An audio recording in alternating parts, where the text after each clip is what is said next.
Hello, everybody. Hello. How are you doing? What's going on your side? Yeah, this is a very wonderful time again here. We are looking forward to having this moment, and it's a very wonderful one. Unlike yesterday, we had issues with network and all of that. But hey, today we're here back again. We are grateful and we thank our God, who is the creator of the universe. He created the heavens and the earth. And take this opportunity to welcome everybody on board. So this is day 2 of Billionaire Academy. Today we are talking about the billionaire faith, the billionaire kind of courage, and the billionaire kind of risk. All right.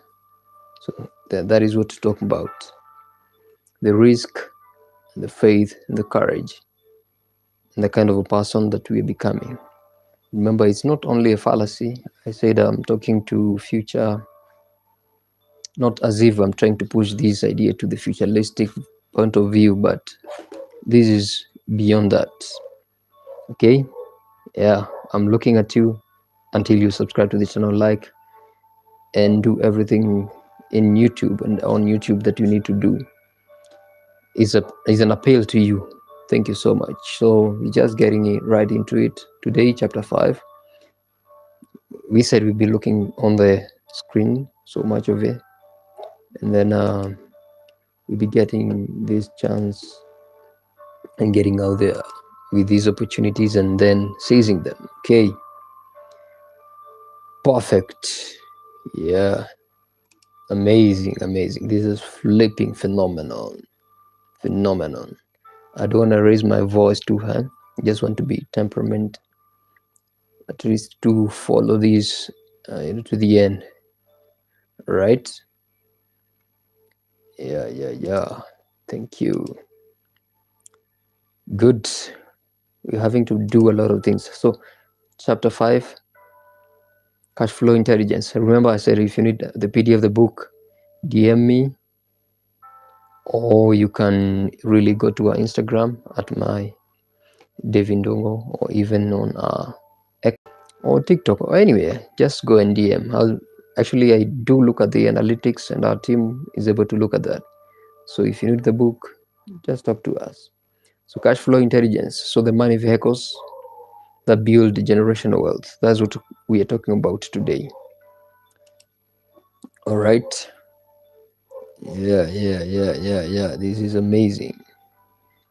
Are you seeing that?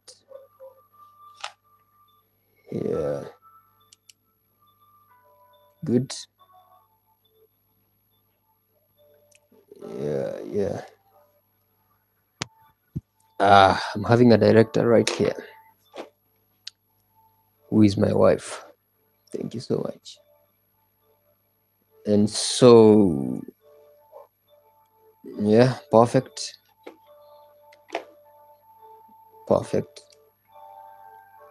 Yeah. Amazing. I don't know whether I'm fitting on the camera. It's okay. Let's continue with this. Perfect. Yeah.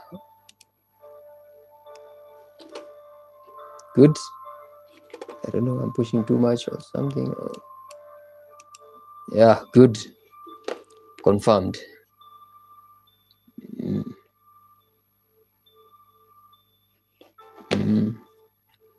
Thank you so much. I believe that you have a pen. You're coming to learn, and you're looking for ideas that will be able to catapult you to the next level and to the next generation, and to looking forward to becoming a strategist in this generation. Yeah. That's too much. That's okay. We are here for a long haul. No, it's okay. So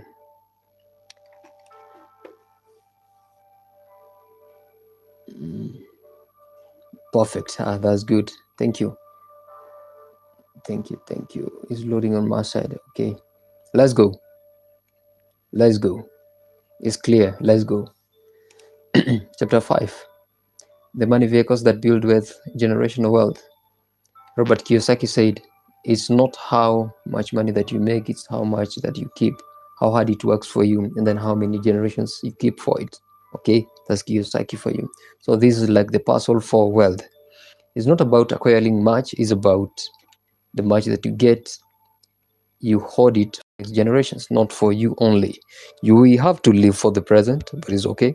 But you're looking forward to the next generation. That's where the Bible says in the book of Proverbs, you know, if you really truly to be successful, you have to give to the next generations to come. Okay, so we say there are like 5 or 4 streams of income that you really need, and we are calling them wealth creation vehicles. So working, the first step.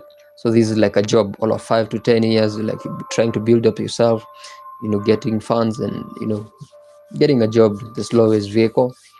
Most commonly, probably this is pushing you to the next level. So the exchange of value and time and energy. Okay, I said I will not raise my voice, so it's a cool one. It's a night wherever I am. So the bicycle is number 2. This is side hustles, 3 to 5 years. And then the third one is like the car, the business strategic investment, 1 to 3 years. This will take you that much. So like the high end one is Eloprint technology. This is AI, Web3, and all of that. So this is like 6 to 10 months and all of that.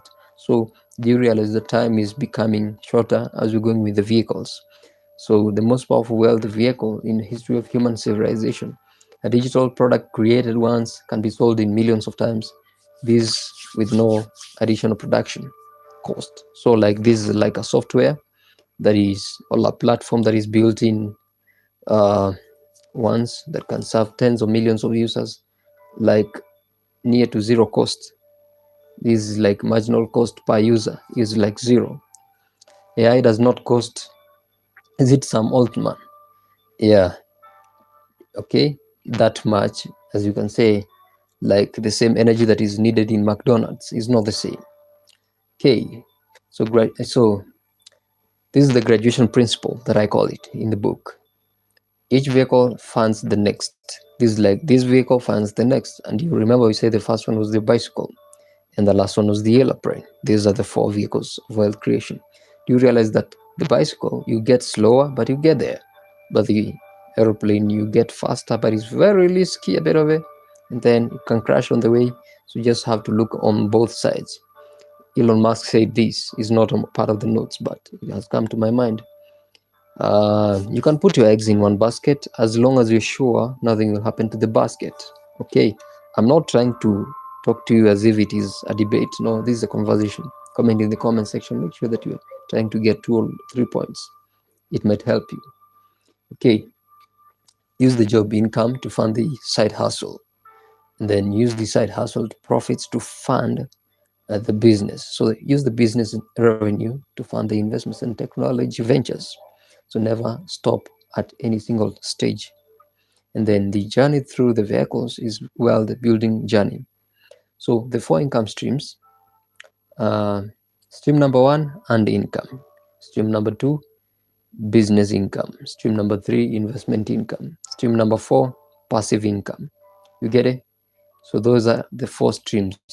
Let me go through them quickly. Stream number 1, earned income. This is like you're using your energy, you're using your muscle.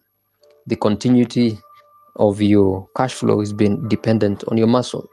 This is the first one. So the second one stream, so this is a business income. So this is like generation of revenue by commercial enterprise. So you own and then lead, but do not so really operate. Okay, that's the business income. Number 3, investment income. So the investment income right here, so it's like you own a capital and you deploy in financial instruments that grow in value to pay regular returns: equities, real estate, bonds, private equities, venture capitals, and other asset classes. So these are the asset classes, investments that you are holding and putting in wealth and resources to make sure that you'll be getting dividends at the end of every quarter and of every 6 months, half a year, 3 years, and all that. Then according to the grace period that you lock in the value. And the last one is passive income. So this is like the passive income is the closest the financial world gets to a genuine free lunch. So passive income is the closest the financial world gets to a genuine free lunch. So not entirely free, because it requires upfront investment, and then time, real money, investment, energy, effort, recurring thereafter with minimal ongoing work. So royalties from a book published years ago. So licensing fees from the intellectual property you once created. So this is the affiliate commissions from content that you produced in the past, books, songs, and all that. And then rental income, property management by a professional management company, like a condo, dividends from a diversified equity portfolio.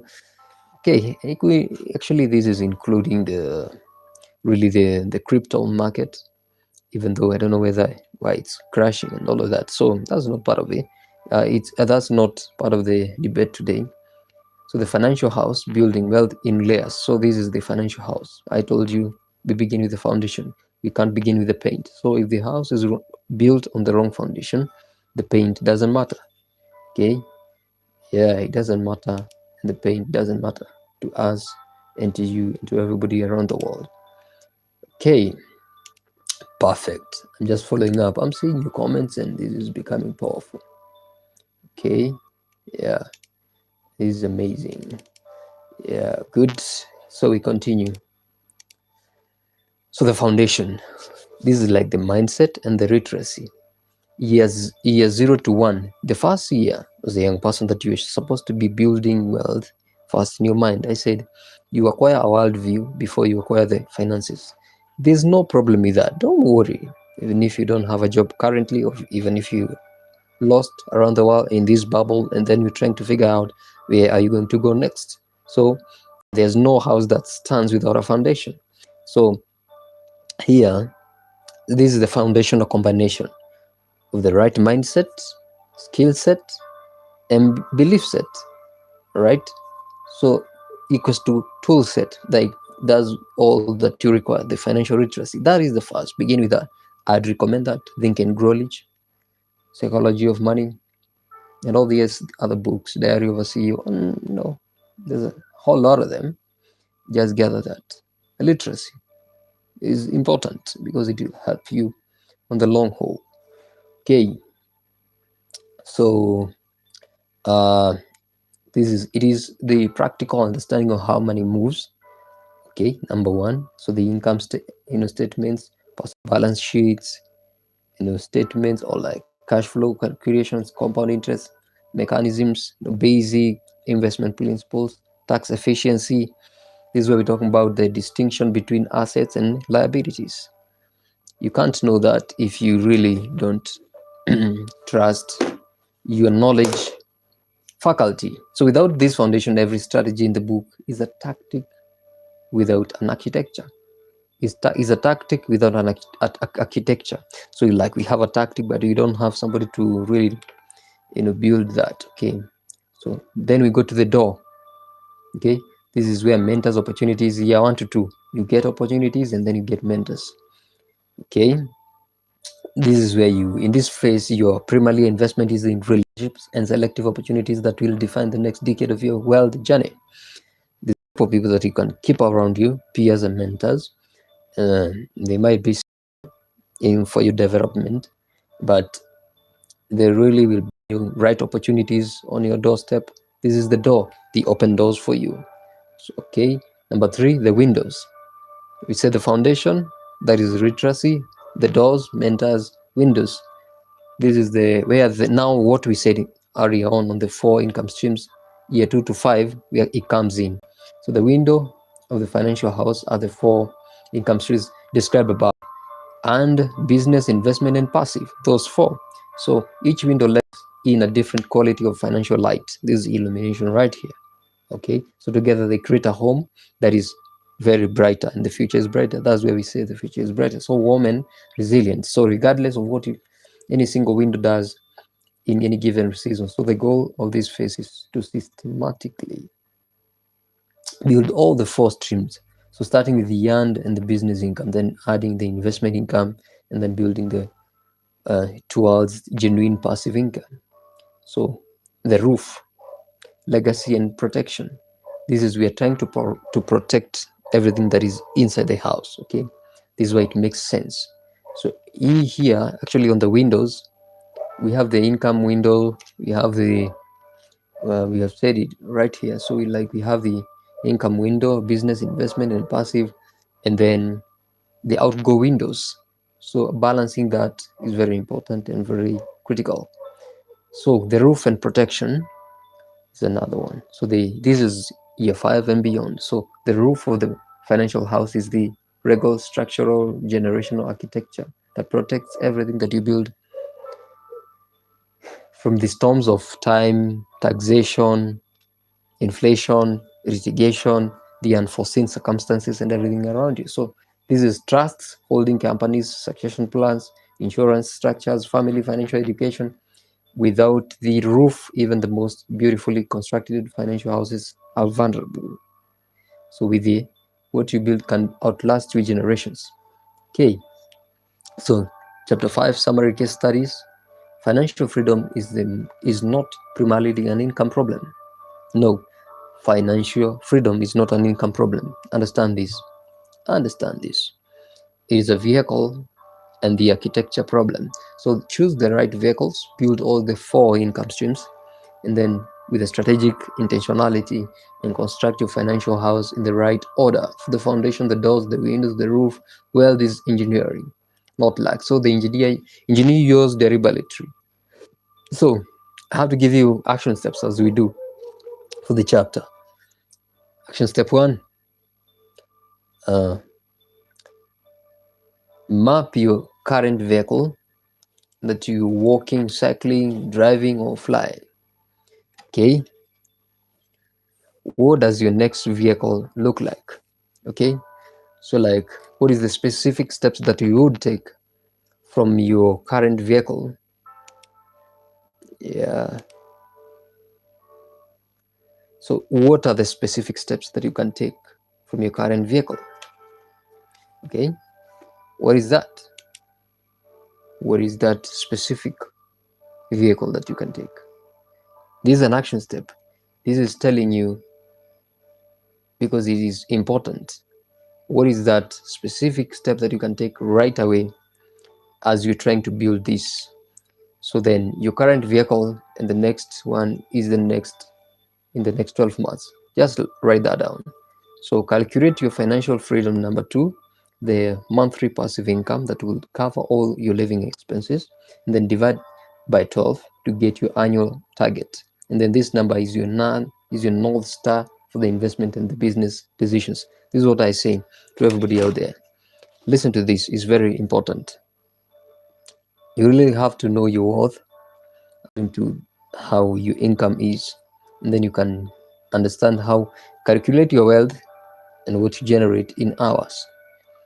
This will be able to help you to gauge where you are right away. Okay, action step 3, identify which layer of your financial house you are currently building. So review your foundation. Do you have a genuine financial literacy? Review your door, who your mentors are, concrete commitment, and then strengthen the weakest layer this month of June. Okay, as I'm recording this video. So chapter 6, billionaire habits. This is the best one. We go. Daily disciplines that compound for the extraordinary lives. So Aristotle said this, I'm quoting this, if you get the book, will be you get the juice out of it, because it is talking about, I really begin my books with like quotes, and these quotes, they help somebody and they help us, the young generation, to really understand the concepts that are going on. Don't worry, it's okay. Yeah. So Aristotle said this: we are what we repeatedly we are what we repeatedly do, and then it is not an act but a habit. It is habitual. We go to our emotional homes and habitual activities that you do every day. That is who you are. That is not what you are, it is who you are, because that's reflecting who you are. Okay, yeah, perfect. Good, good, good, good. So right here in this video, so we are what we repeatedly do, and this is different from the great Aristotle. So excellence is a mediocrity is everything that you do. So the gap between where you currently want to be, this is the gap that we call the knowing doing gap, and this gap is very critical because foundationally we are talking about the desires of your heart and the expressions, and how faithful you are in really taking this to the next generation. Okay, so we continue. This continues to say here that habits are invisible architecture of your future. They are building your future, if you know it or you don't. You have given them liberty. They are at liberty through you. You have given them the opportunity to build up your future. This is it. Understand this, okay? Your habits are the architects of your future. They are automobile. They are like, they are automated. They are automated. Habits are automated architects. It's like you're sending them to build you a future. If you sleep a lot, if you sleep less, these are habits that you're building, that you're sending into your future, that they be able to construct you a future that you desire or the outcome that you desire. So it is not writing the code into your future that we run. Then the extraordinary thing about these habits is that it makes them the powerful wealth building tool available to any person. Okay, so the sacred morning, remember this, owning your most valuable hours in the morning. This is what, Ryan Sahan said. Like every day you have fresh dollars. He treats time as if it's dollars. So if we say we have 24 hours, what is 24 hours times 60 minutes to make it in terms of minutes, whatever you can call it. For example, you have 1,400 fresh dollars. So that's what you have. And I need you to give me $400. Can you give me $400 from out of that? If it's not possible, that means you can't give me 40 minutes of your life. So that's the sacred morning. So the morning matters for the neurological reasons, so much as the philosophical ones. So cortisol, which is the stress hormone, which is associated with alertness and cognitive performance, it is naturally at its daily peak in the first hours after waking up. So the willpower and the decision-making resources, which are generally depleted throughout the day, they are accumulated by the accumulated choices and the cognitive load, the heavy weight that you're carrying around at your fullest in the morning. So the morning is the premium cognitive window of the human operating cycle. You have to get the big rocks moving in the morning as you are approaching these. So those who spend on time consuming their time on social media, scrolling, lying on bed and scrolling, responding actively on yesterday's unfinished business, having spent their most valuable currency before the real day has begun. They're trying to repair the things they lost yesterday, and then this is beginning a lot of issues and a lot of problems. Yeah, this is perfect. Yeah, this is bringing a lot of. So the billionaire morning protocol. Okay, number 1, move. Number 2, pray or meditate. Number 3, learn. 4, plan. Number 5, feed your vision. Those are the 5. Let me go through them quickly. We begin. Okay, number 1 here, move. So the 20 to 45 minutes morning. 20 minutes, 45 minutes. So the physical exercise is not primarily about aesthetics. This is not just to build muscles. So it is a habit cognitive architecture. Regular morning exercise increases. All right. And so this is about cognitive architecture. So the regular morning exercise increases the production of serotonin. Actually, this is a hormone, and dopamine, and brain derived, neurotrophic factor, that is BDNP, NF. So a protein that supports the growth of the maintenance of the neurons, and it is directly linked to improved learning and memory and executive function. So simply putting, people who exercise in the morning to think better and clearer. We say exhaust the body, tame the mind, for you to tame the mind. So decide better and then perform better for the rest of the day. That is the move. Like you have to move, okay? Number 2, pray or meditate. 15 to 20 minutes you pray. Before you engage on cares of the world, on emails, on WeChat, on anything, Snapchat, all of this, all of that. Chat that, chat that. So quality of the mind and peace and spirit are genuine competitive advantages in the world, constant distraction. So the escalating complexity in the world and confusion that is coming with it, and a lot of baggage, stress. These have died, these have resurrected, these have been born, these have been doing this. So the dollar is falling, this is doing this, oil market, the stock market has crashed this morning, a lot of noise. So the escalating complexity, that's what I'm saying. So whether through prayer, meditation, journaling, or silence, protect the period of stillness every morning, every day, that grounds you in an identity and your purpose and then your conviction. Number 3, quickly learn 20 to 30 minutes. Read a book, listen to a business development podcast like this, and then study your industry, review a case study of someone who has built what you're building. So the compound interest, that is the effect. Okay, you get it? Yeah. Okay, we continue.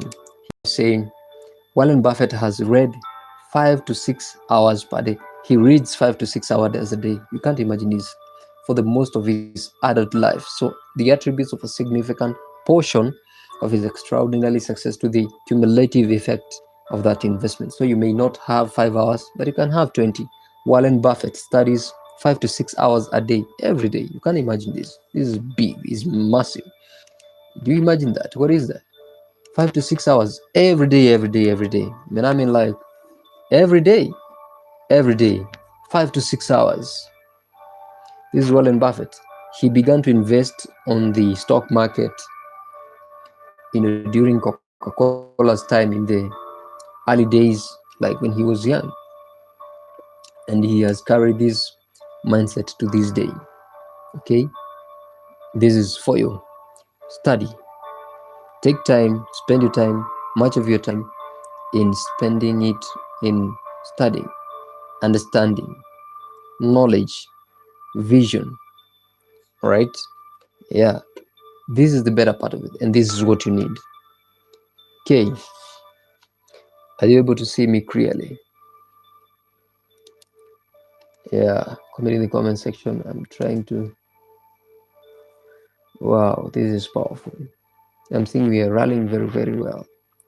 We're 30 minutes into it. Jesus Christ. I'm in chapter 2. Let's continue. We're moving in the speed of light. Okay, learn. Okay, that's plan. 10 to 15 minutes you plan. Feed your vision. 10 minutes. So review your goals and then read about that. So the power of the deep work. This is during the day.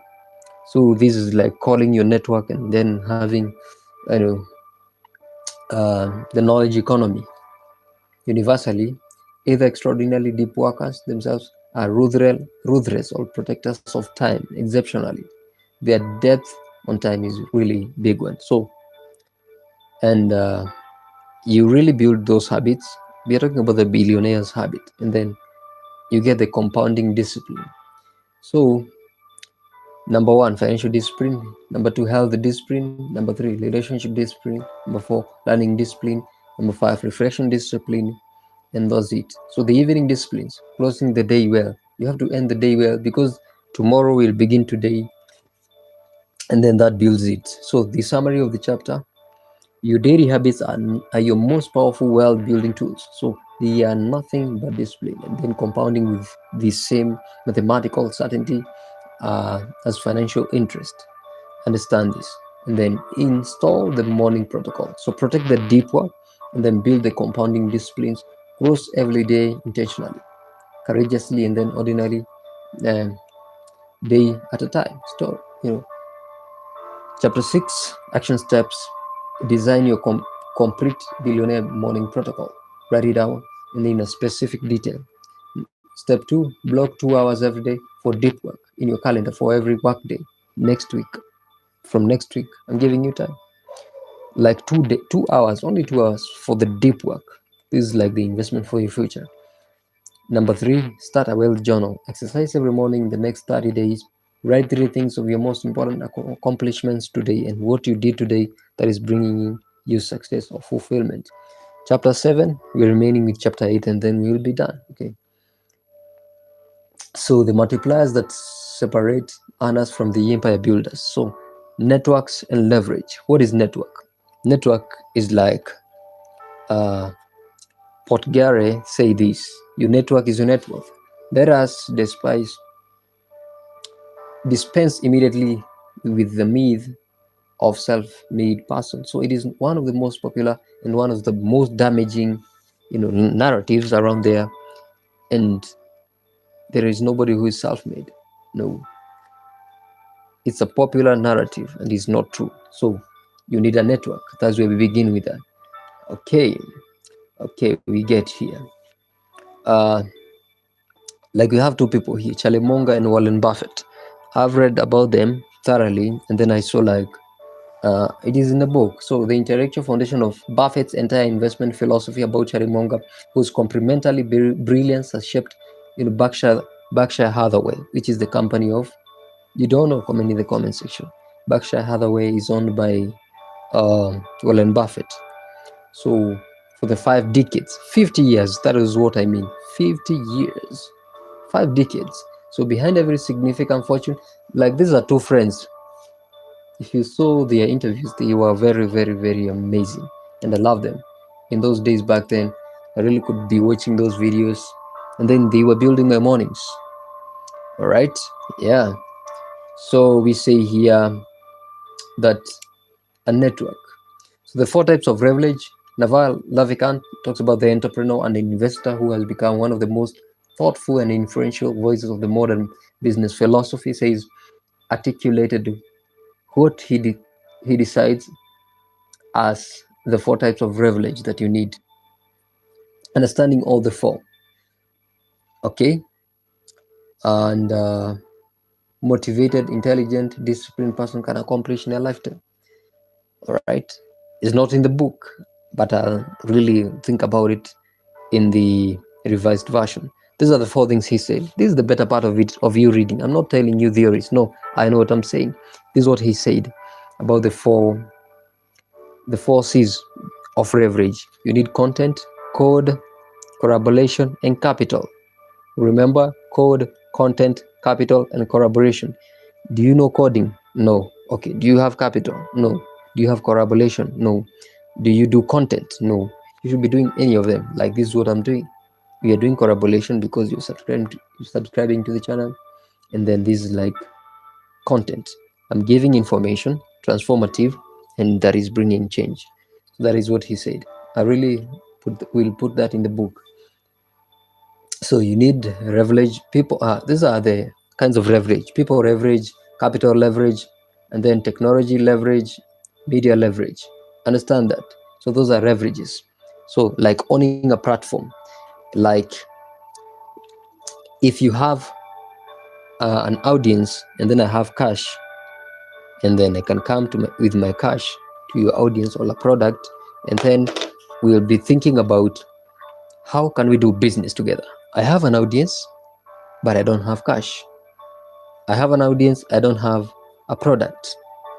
How can we do business together? This is what we're calling platform, owning a platform of collaboration.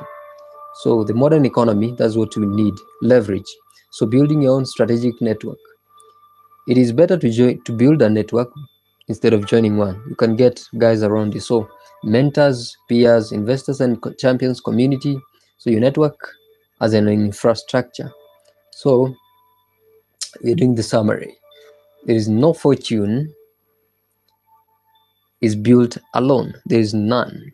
And then leverage through people, capital, technology, and media is the multiplier that separates those who work for themselves to exhaustion from those who build empires. So build your network with the intentionality of an investor, because it is your most liquid and the most valuable asset around you. So, and the leverage every form of multiplication available to you and to serve more people. So create more value and build a legacy worthy of your vision. Okay, action steps. Number 1, Map your current network. Number 2, choose one from of your media leverage to begin building immediately. Number 3, identify one business process, marketing, functional, administrative tasks that you could automate or simplify using currently available AI tools, artificial intelligence. The last one, chapter 8, risk, faith, and courage. That is the title of our message today. So these are the non-negotiables of every empire. If you need to build an empire, these are the non-negotiables. Okay, risk factor, faith factor, courage factor. We begin. Mark Zuckerberg said this: the biggest risk is not taking any risk in a world that is changing quickly. The only strategy that is guaranteed to fail is not taking any risk. So the biggest risk is not risking. It is actually not taking a risk. You'd rather take a risk and then lose it, and then you'll be able to gather yourself, and then lose it again.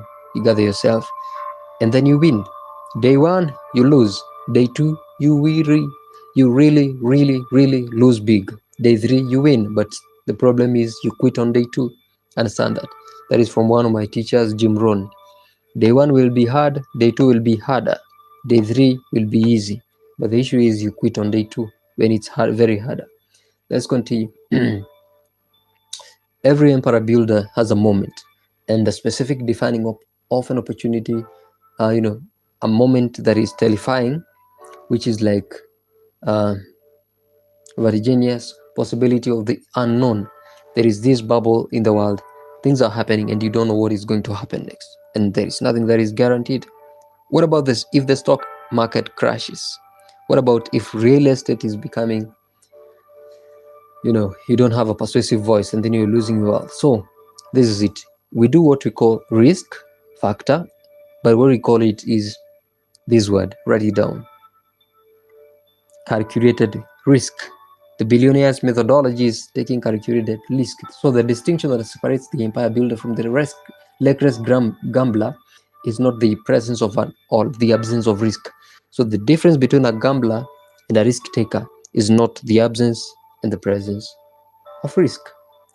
It is the distinction that is understanding the moment and taking a risk that is calculated. Okay, this is it. If I'm risking 5 to make 1, that is a stupid risk. But if I'm risking 1 to make 5, that is calculated. If I lose 1, well, the next time if I try, I'll be able to gain 5, and then I minus the 1 that I lost.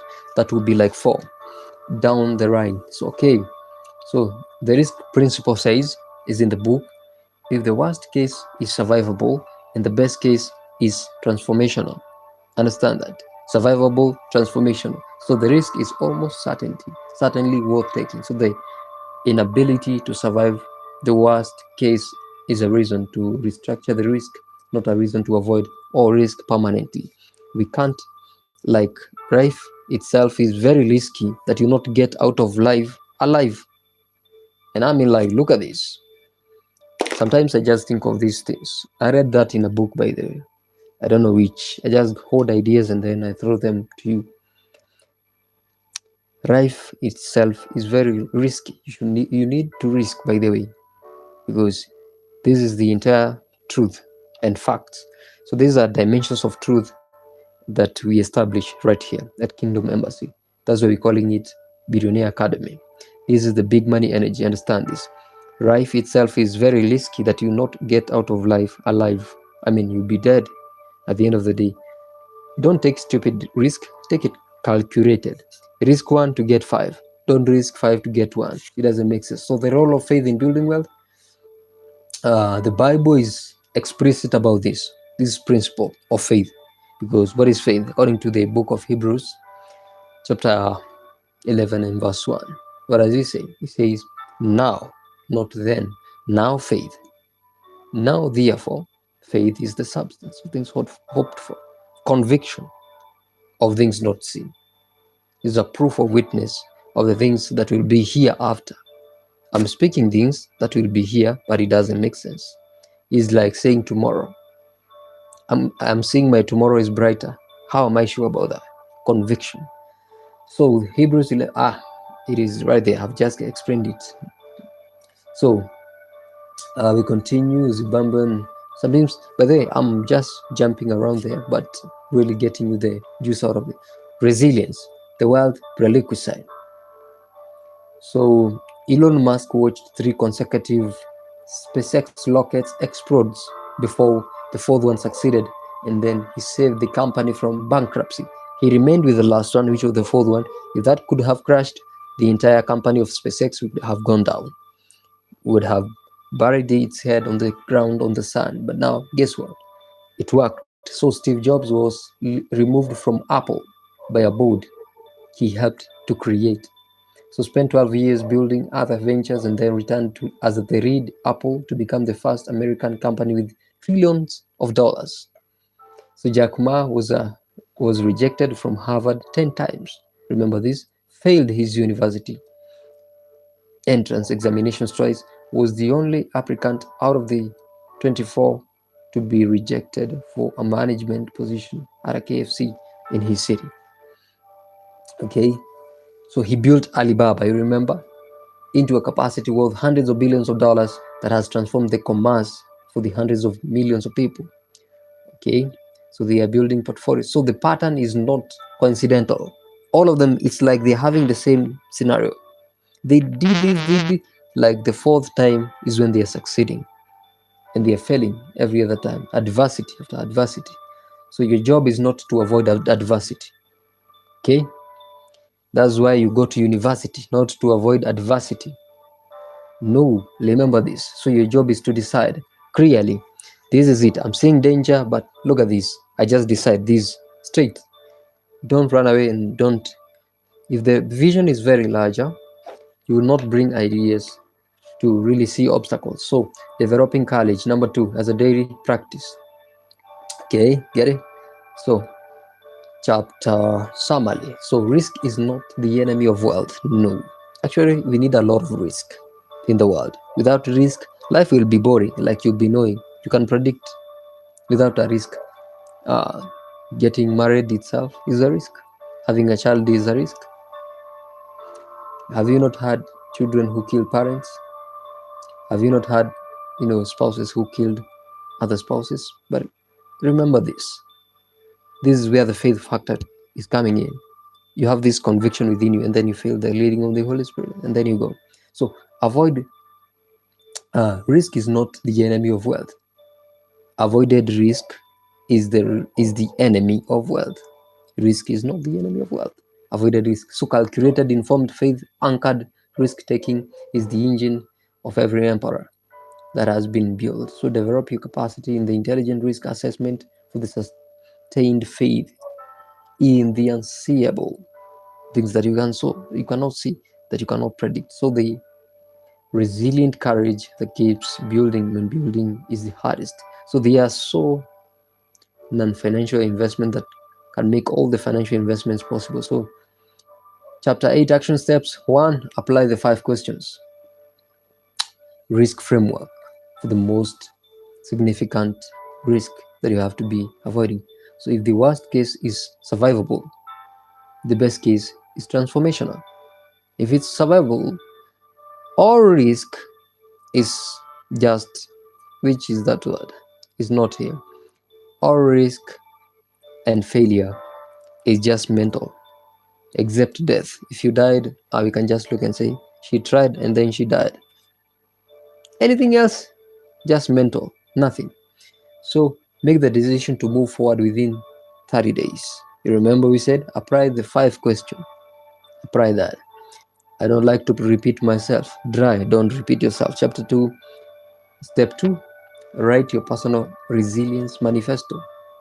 You should be having these manifestos. Don't wait for politicians. I don't know why we left this word manifesto for politicians.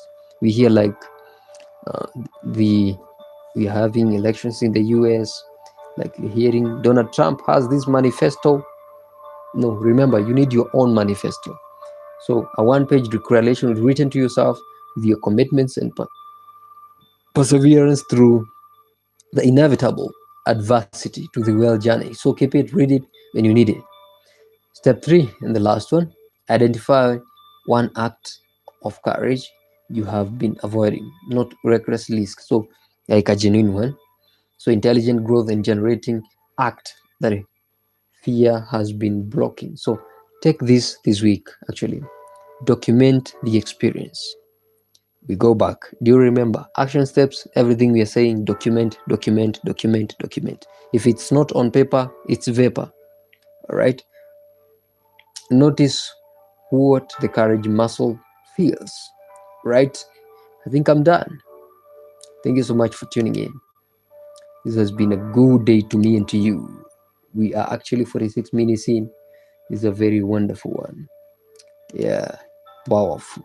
Amazing. Flipping perfect. Thank you so much for joining in. Be blessed. Have a great night. I'll see you tomorrow. When I see you on the other side. Bye bye. Bye bye.